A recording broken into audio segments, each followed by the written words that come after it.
What up, everybody? My name is Marcus Whitley, and this is Good Behavior. Now, you can find me on all social media at I am Marcus Whitley, and find any of my books, Both Sides of the Street, Choices and Consequences, Greatness Under Pressure, and Battling Demons, all on Amazon. Now, to keep up with the latest episodes, make sure you like and subscribe to the channel. Started from the bottom, all I had was a dream. Always been alone, never really had a team. Cause the loyalty is suspect, nothing's what it seems. As I'm counting all this money, thinking how to make it clean. Never been broke, see I always had a job. And before I learned to hustle, I was taught how to. What's going on? My name is Marcus Whitley, and yes, this is Good Behavior. Now, this episode is a little different because I want to focus more on the older generation than the younger generation like I normally do. See, as we get older, we start telling stories of how things were different or what we used to do when we were younger. And we do that without even realizing it. It made me think about all the stories that I heard when I was younger from the old heads on the block. Cause man, they had stories for days. And it was always something new. But I remember hearing them all the time. We used to think they were crazy. Just out there talking just to talk. But even though we still have respect back in our day. We would always listen. We would never be disrespectful to them, never interrupt them. We would always listen. Even though in our heads, like we said, we thought they were crazy and we'd laugh about it later. But we still gave them that respect while they shared their stories. But one of the main reasons for that is because in our heads,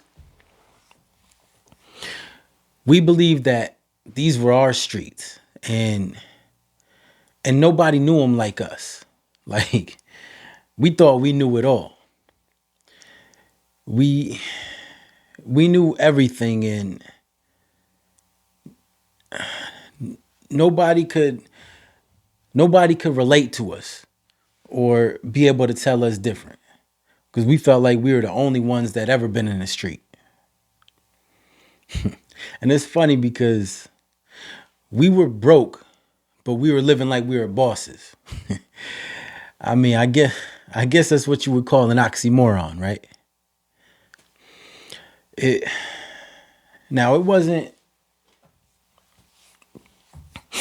wasn't until I started working at the schools that I realized, I hate to admit this, but I can't even say that actually. But I realized that I become an old head now. Because I'm not young anymore. And even though I lost a lot of years that I'll never get back, I lived out my younger days. But like I was saying, I caught myself telling stories. But I mean, when I was telling them, it wasn't to brag about it. See, my purpose was to use my mistakes as a learning guide. So hopefully it can help them find a better way and not make the same mistakes that I made. But the more I think about it, stories about the past have significant value. Look at stories about all of these people in history. Like civil rights activists, you got presidents, you got athletes, and so many others who have changed the world. Their stories are used every day to help inspire others. Let's be real. Even the Bible is a story. And even before that, before people could even write, they used hieroglyphics to tell stories. And most of these stories stick with today's generation. Like kids now still know majority of those stories. So we have to find a way when we share our stories that we could do it in a way that is going to stick with them, to help them understand our experiences and the lessons that we've learned. So when we do it, like, we got to find a way for them to be able to not only listen to it but retain it, because that's one thing that isn't going to be easy.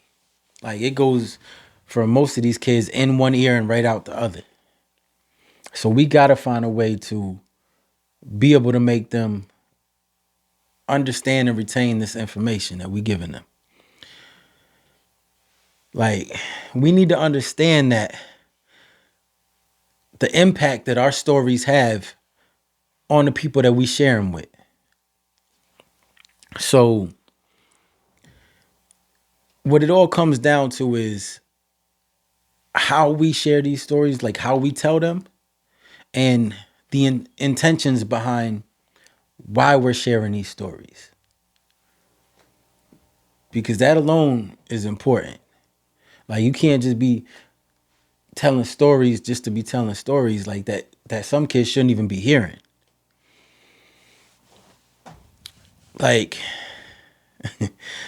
I mean, me, honestly, or personally, I got stories for days too about prison, about the streets, and all of the things that I used to do.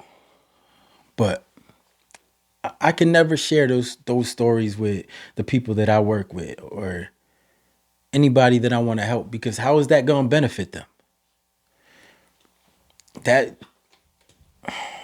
That would make it look like I was trying to glorify anything that I was doing. So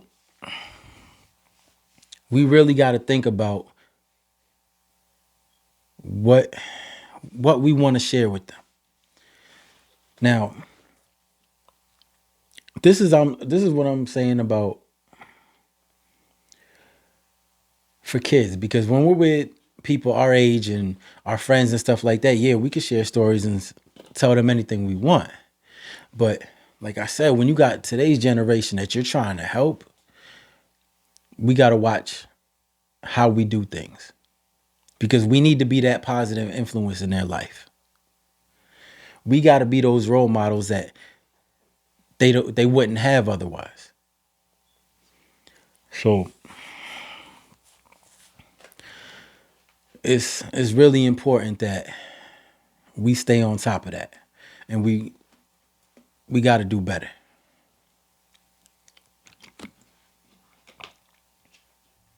Now, let me put it like this, right? Every person from any no, hold up, my fault. Let me scratch that. Every person from every generation when they were younger had a superhero that they looked up to. And when I say kid, I mean a preteen. I mean even before that. Like, before all the negative influences. Like, nobody idolized villains.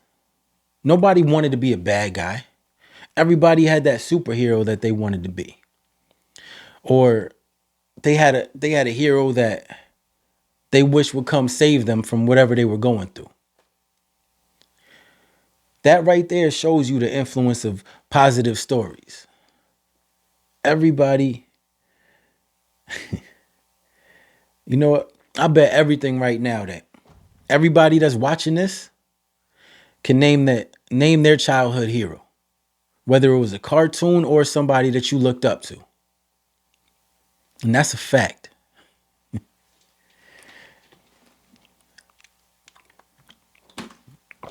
But okay, look. I want to flip it now, because I was able to talk about that, and I mean I still want to talk about us sharing stories and reminiscing about the past. But instead of talking about the impact that our stories have on others, I want to talk about the impact they have on ourselves. Now, what I mean by that is when a lot of people start telling stories and talking about back in the day, your mindset shifts and you start thinking differently. You start living in the past, right? And that becomes all that you talk about. Now, at least for me, the biggest problem with living in your past is you forget about the now. You forget that you still got a life to live. I mean, come on, man. Your life's not over. Every day that you wake up is a blessing. And you get an opportunity to go out and create new stories, new memories, and you get to live your life. I mean, you gotta enjoy it while you can, because it doesn't last forever. I know for me, I'm gonna keep going until I physically can't no more. I wanna I wanna be able to do everything that I can, that I'm able to right now while I can. And in these moments that I can, I'm not gonna let nothing stop me. You got you got to stay focused. I mean, because once I'm able to do all that and I physically can't go anymore, that's when I'll sit and I'll live in the past. Happy that I lived a full life and I was able to do it with no regrets because I done it or did everything that I wanted to do. Maybe, maybe after that, I'll still keep going and write another book. This time, maybe it might be about my whole life. See, the whole reason I started writing was so my kids will have something to me more than just pictures when I'm gone. Like, I want to be able to leave a legacy for them and give them a way to learn about me in a way that they can understand when they're older. Because right now, yeah, they see me, they know dad, but they're not going to understand the man that I am right now and everything that I've been through. So that's why I write. And it's become like a therapy for me. And also, I mean, aside from just my kids, I've been able to share my story with the world through these books. And I've been able to help people, which is a blessing itself. So I'm always going to continue to do that. Now, I hope this episode was able to show you the power of stories and the impact that they can have on people's lives. Now, my name is Marcus Whitley, and this is Good Behavior. So until the next episode.